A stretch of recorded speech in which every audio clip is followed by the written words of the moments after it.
Smarter than an algebra grader. You're gonna have lots of homework later. Yeah, you're still in school, but are you smarter than you used to be? Hi, I'm your host Cameron Valley, and this is Are You Smarter Than a Ninth Grader? Our contestant tonight is Emery Faison, joining us all the way from Raleigh, North Carolina. Whee! Hi, Emery. How are you? Hi, I'm great. I'm ready to win $1 million. All right, Emery. Let's get started. Who will be your first classmate tonight?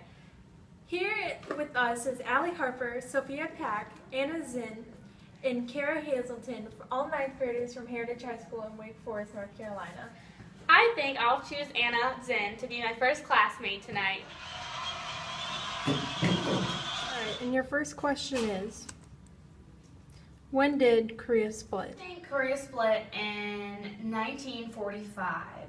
And the answer is 1945. Your second question is, when did North Korea invade South Korea? Pretty sure North Korea invaded South Korea June 25th of 1950.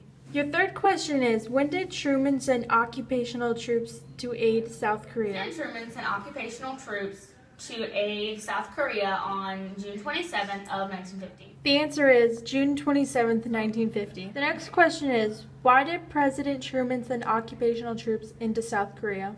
He remembered how the policy of appeasement had failed in Germany, and he didn't want history to repeat itself or cause another World War III. All right, this is your answer. The next question is, how was the Soviet Union involved in the Korean War? The Soviet Union started a communist government in North Korea and heavily aided them with their military, and that's how they were involved. And this is your answer. The next question is, what was the goal for this war? The goal of the Korean War was for the whole country to be united either under communism or democracy. And this is your answer.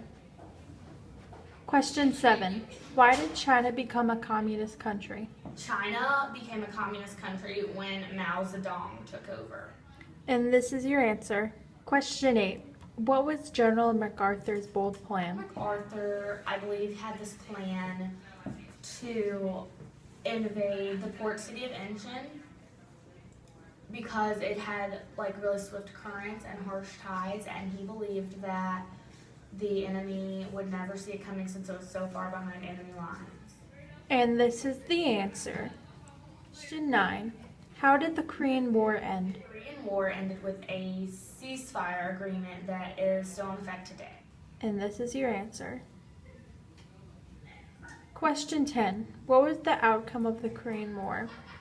The outcome of the Korean War was nothing.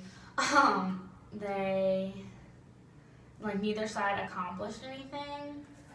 They both kind of ended up with the same amount of territory, and both governments and economies stayed the same. And this is your answer. 11.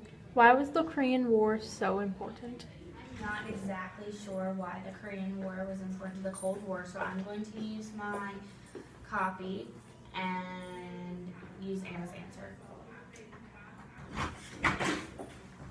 The Korean War was important because it added fuel to the Cold War. And it was a big deal to the US because we are against communism, and we wanted to keep communism from spreading any further. And this is your answer. 12. In October of 1950, who joined on the side of North Korea? In October of 1950, China joined the war on the side of North Korea. And this is your answer. Question 13. Why did President Truman fire MacArthur? President Truman fired General MacArthur for insubordination. When did both sides of the war sign the ceasefire that is still in effect today? I'm not sure when both sides signed the ceasefire, so I'm going to my sheet and look at Anna's answer.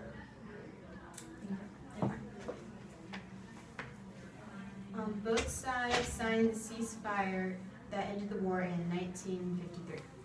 And this is your answer.